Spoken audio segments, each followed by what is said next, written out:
Dr. Babasaheb Ambedkar Open University.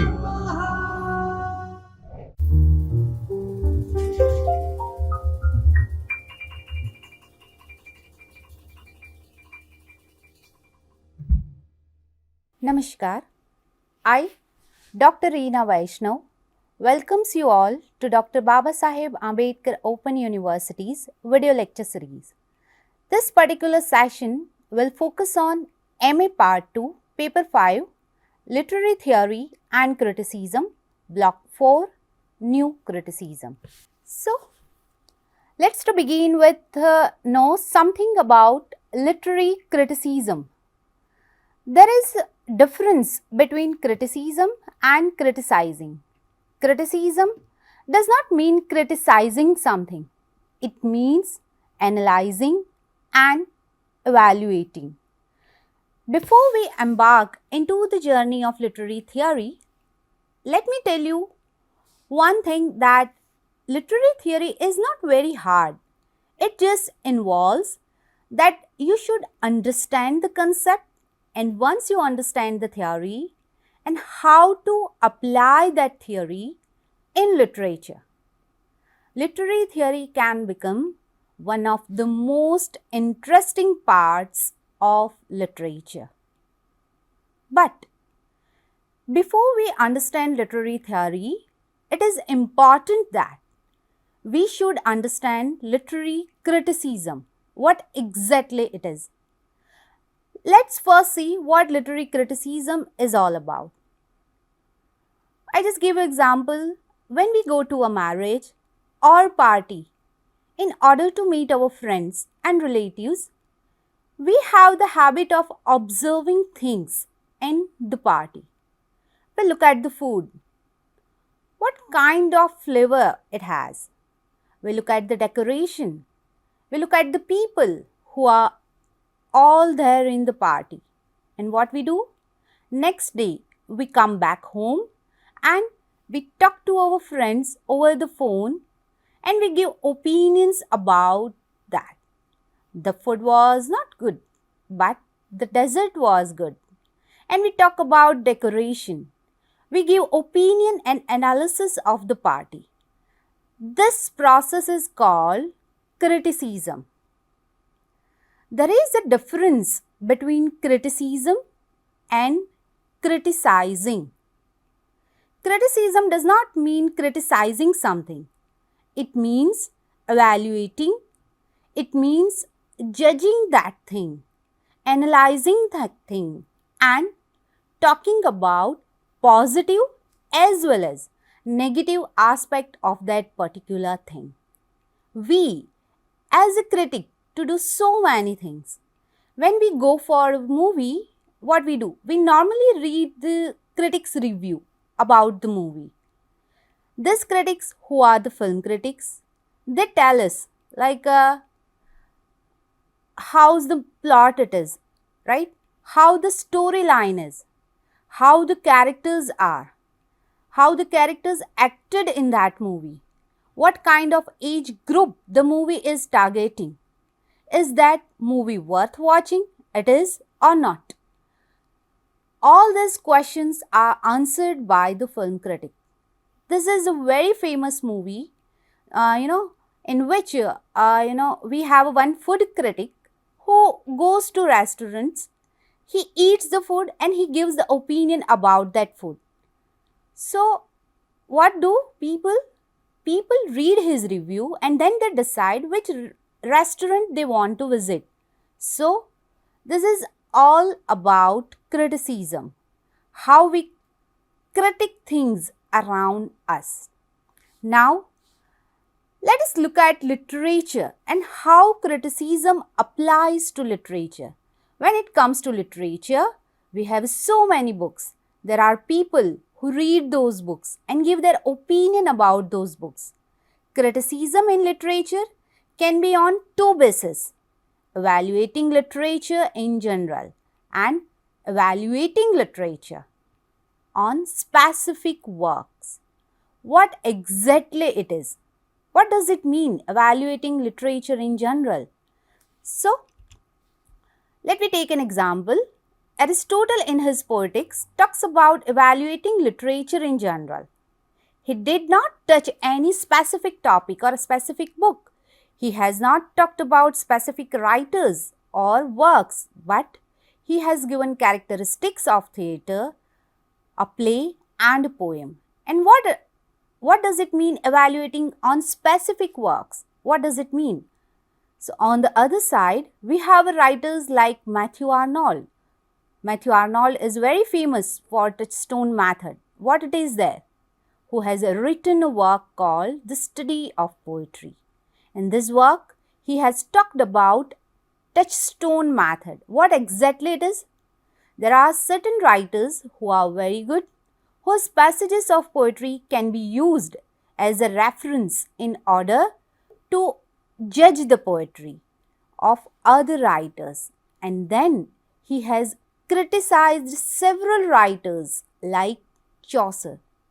So, Matthew Arnold's criticism is mainly based on specific works, on specific writers, whereas criticism by Aristotle, it is about literature in general.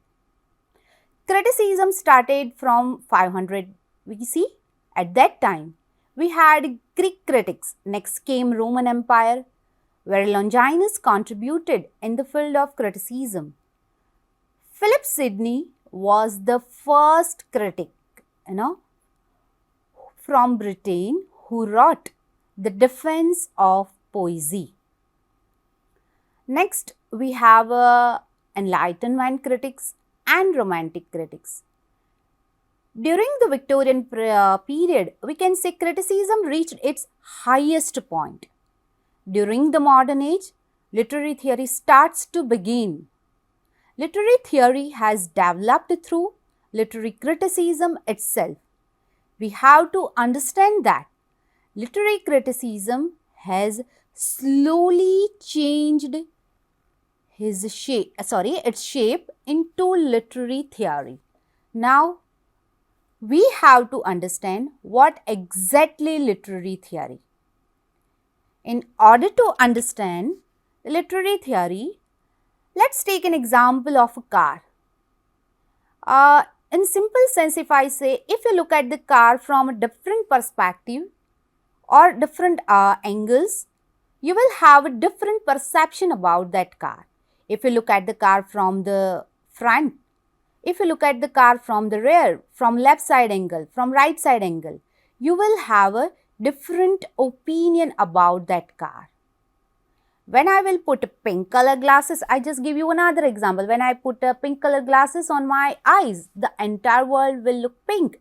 If I put red color glasses on my eyes, the entire world will look red.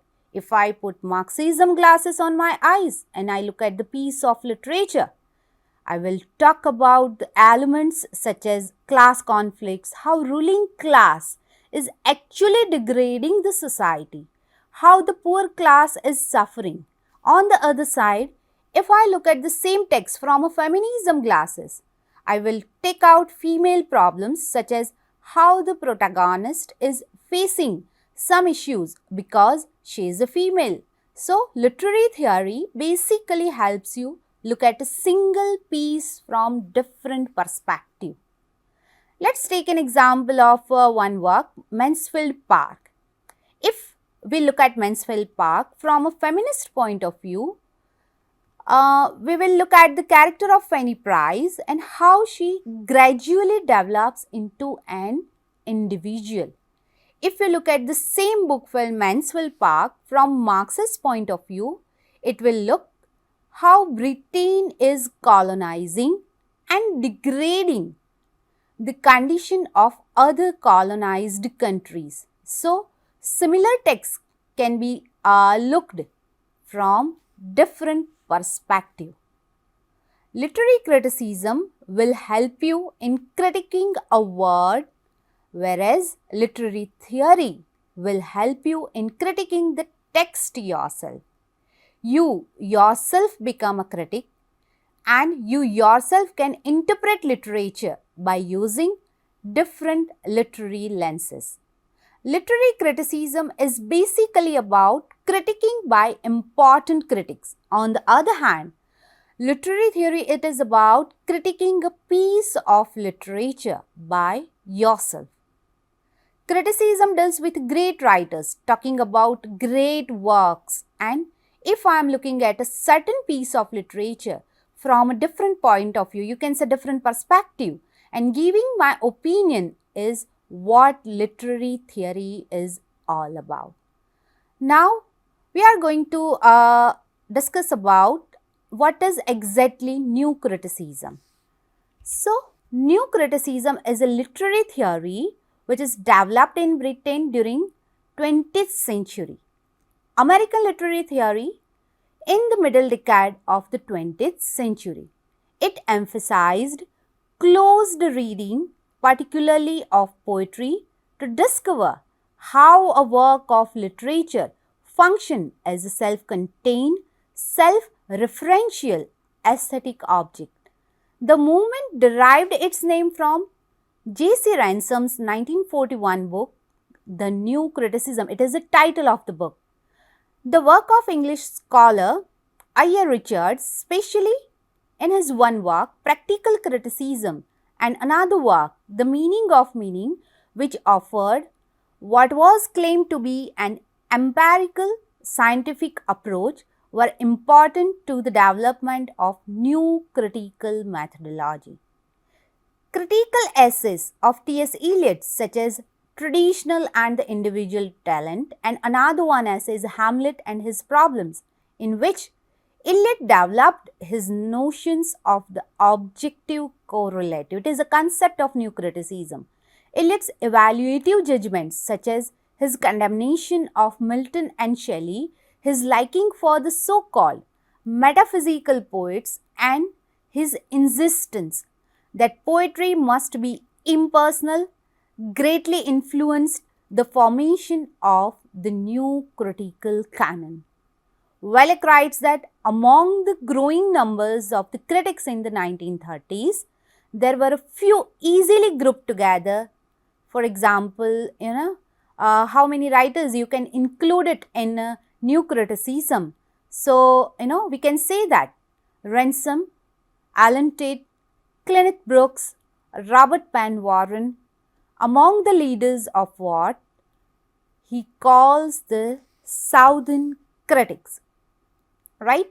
Mostly Southern critics, they are grouped together due to their reaction against previously established school of criticism, such as Impressionistic criticism, the Humanistic movement, the Naturalistic movement, and the Marxist, and the fact that many of them taught at Southern universities at the time they created the theory of new criticism. According to Welleck, the most significant contribution made by the new critics was the success with which established criticism itself as a major academic discipline.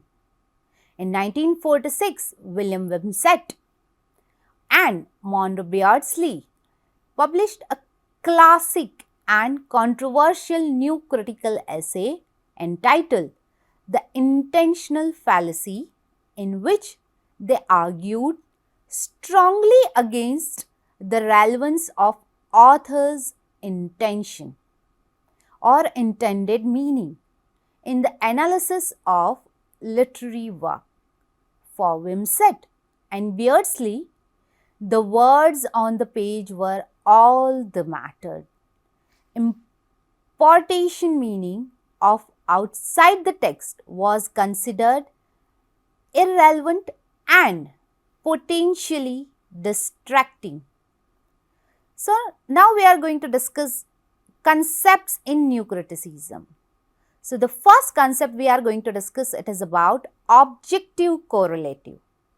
Objective correlative is a literary term first set forth by T.S. Eliot in the essay Hamlet and His Problems and published in the Scared Woods.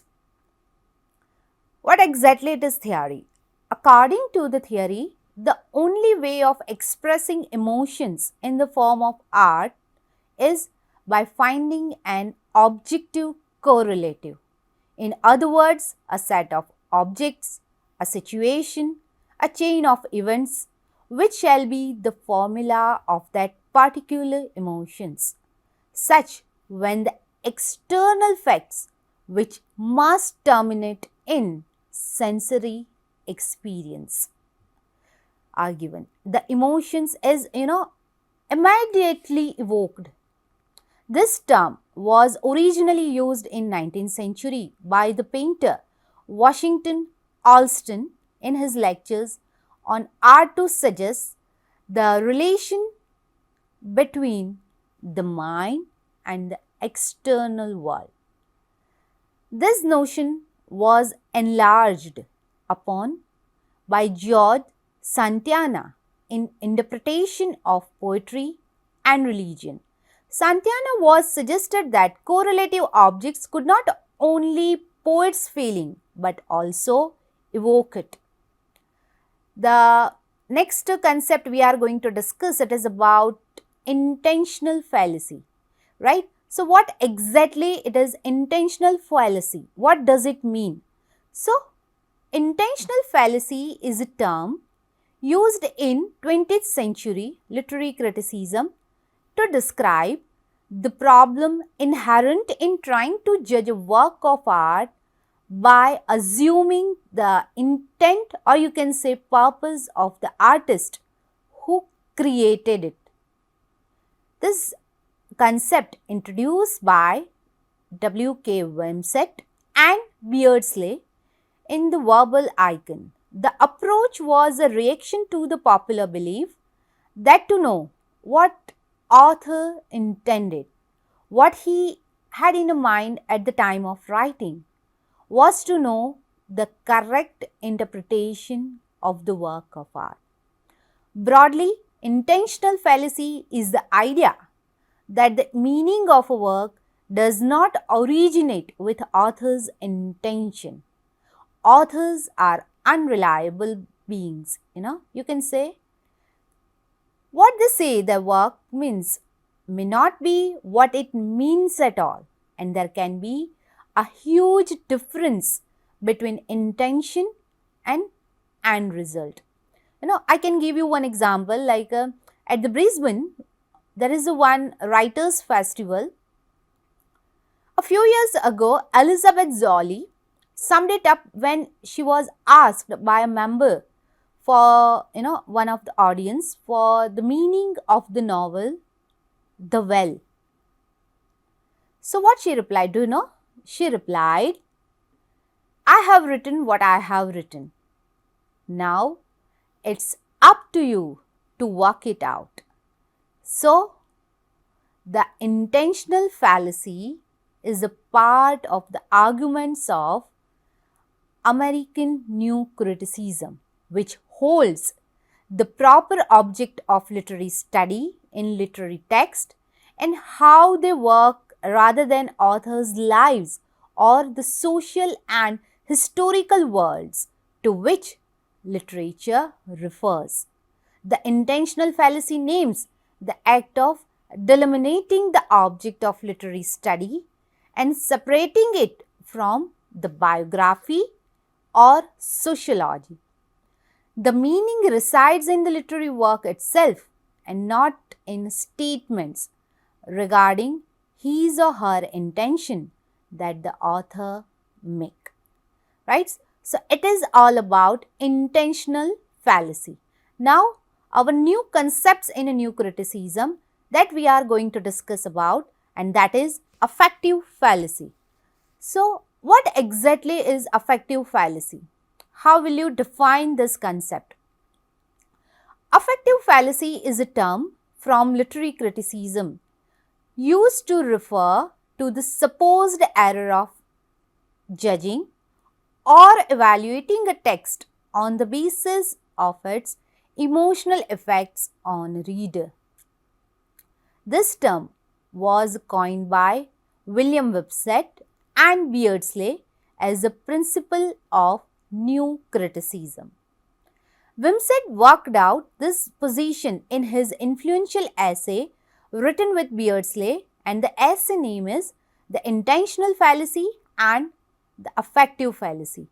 They were designed to create an objective criticism which required that the critic essentially disregard the intentions of the poet and effect of the poem on the audience as the sole factor of analysis.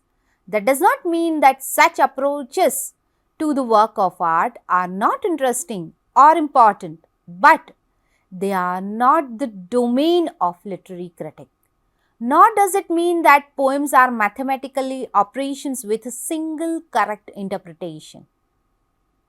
Right? So, in this way, affective fallacy, this concept you can discuss in such a way like it refers to the supposed error of judging or evaluating a text on the basis of its emotional effects on a reader. Right? Now, our next concept of new criticism, it is about close reading. What is close reading? In literary criticism, close reading describes the careful, sustained interpretation of a brief passage of a text. Such reading places you can say great emphasis on the single particular over the general. Paying close attention to individual words, individual syntax or order in which sentence and ideas unfold as they are and as they read. The technique as practiced today was pioneered by I.A. Richards and his student William Empson. And this close reading technique you can say developed by new critics of the mid-20th century.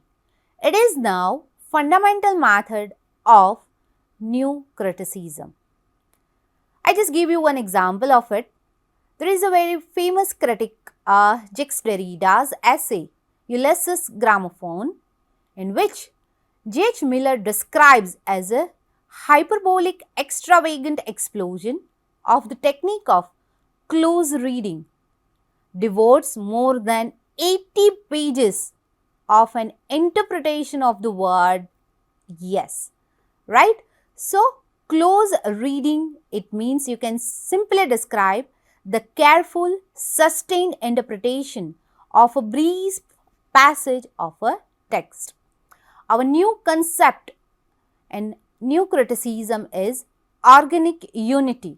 How will you define this concept, organic unity? So, organic unity is an idea that a thing is made up of interdependent parts. How? For example, a body is made up of its constituent organs, or a society is made up of its constituent social roles. So, in literature, organic unity is a concept founded by the philosopher Plato. The concept of organic unity gained popularity through the New Critics movement. Kenneth Brooks played an integral role in this concept, or you can say modernizing the concept of organic unity. Organic unity is a common thread that keeps a theme from becoming broken and disjointed as the work moves forward. The most simplistic definition of the new criticism identifies it as a critical movement that propagates the idea of art for art's sake. New Critics considers his work on critical theory as a fundamental starting point in their principles of literary criticism, one of the most well-known texts using the principles of the New Critics.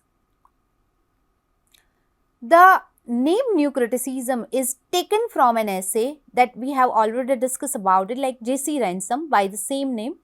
So, J.C. Ransom wrote an essay, The New Criticism, which gave this new theory called new criticism.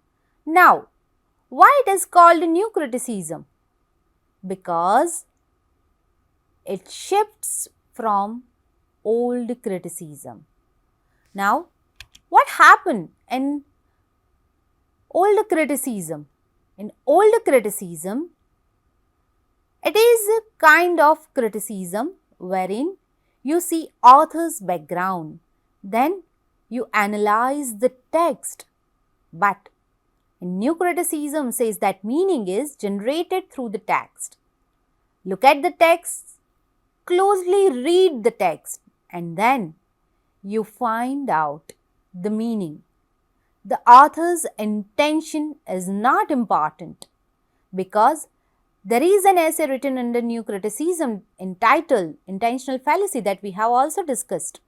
In this essay, the essay says that the fallacy means false, intentional means author's intention.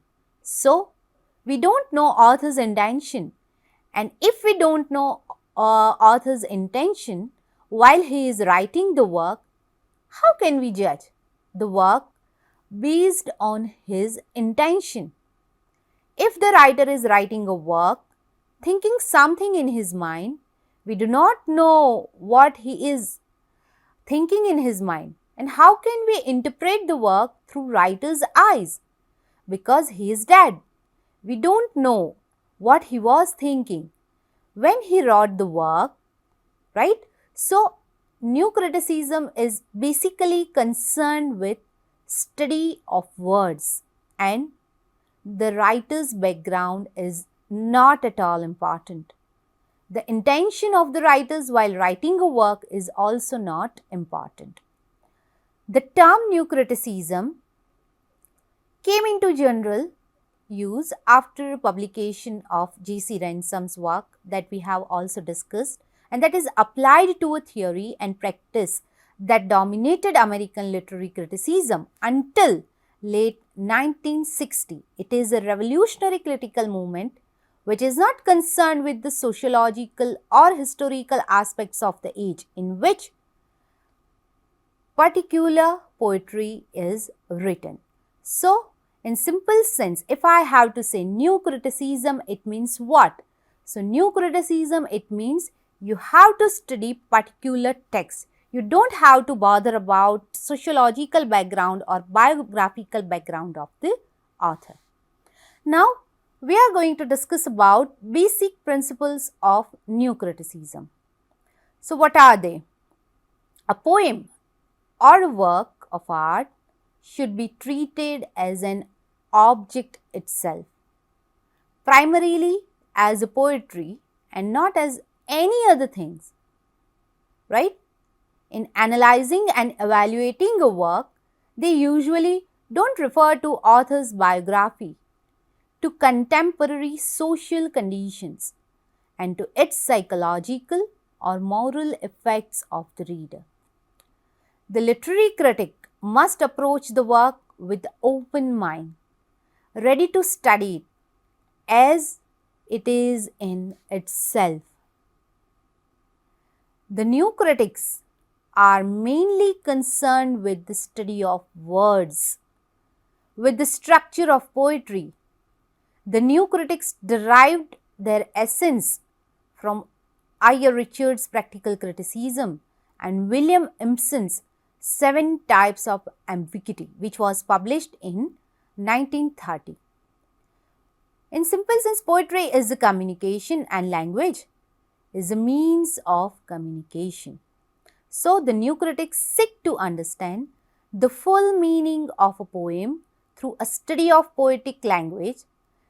The key concept of this criticism deal with the meaning and interactions of words, figures of speech and symbols. There is a great emphasis on the organic unity of structure and meaning. The intentional fallacy is when one confuses the meaning of a work with the author's purported intention. You can say expressed in letters, diaries, interviews, etc. The affective fallacy, what does it mean? is the enormous practice or interpreting text according to the psychological or emotional response of reader. So, now what we have discussed in today's session. So, in today's session we have discussed about what exactly the theory of new criticism. New criticism, it is about mainly this critics believed in that they have to mainly concentrate on the text itself. They don't have to focus on sociological or biographical background of the writers, right? We have also discussed about the concepts in new criticism, intentional fallacy, affective fallacy, organic unity, what is a you can say close reading. So these are the concepts of new criticism. I hope you understand the literary theory which today we have explained. Today I have explained it. So I conclude my session here. Namaskar. स्वाध्यायः परमं तप